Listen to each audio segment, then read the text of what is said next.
Paano mag-register sa CDL?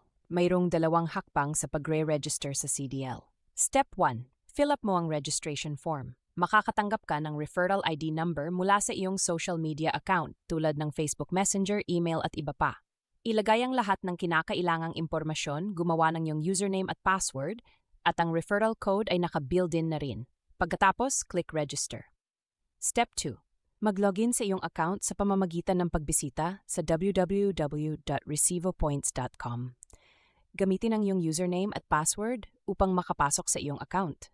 Pagkatapos mag-login, makikita mo ang iyong dashboard kung saan makikita ang kabuuang detalye ng iyong account. Sa menu ng dashboard, makikita ang iba't ibang bahagi ng system. Ang dashboard ay naglalaman ng kabuuang impormasyon ng iyong account. Narito ang mga menus. Ang store, dito kung saan makakabili ng expenses data load. Sa exchange, maaari mong ibenta ang iyong Recivo points upang maging cash. Ang expenses ay naglalaman record ng iyong mga gastos, habang ang report ay ginagamit para sa monitoring ng iyong data storage at pwede mong makita daily, weekly, monthly, at annually. Makikita rin ang expense data credit na siyang available balance ng iyong expenses data load.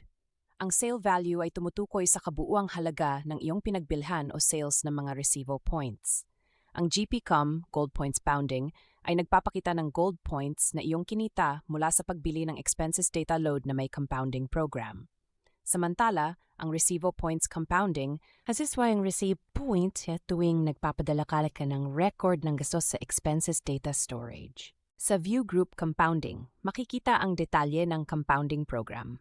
Naroon din ang listahan ng mga pangalan ng mga user na naka-register sa iyong grupo at makikita mo rin ang mga group bonus points na iyong kinikita sa bawat grupo. Sana nakatulong ako sa pag-guide sa iyong kung paano mag-register sa CDL Philippines. Thank you for watching.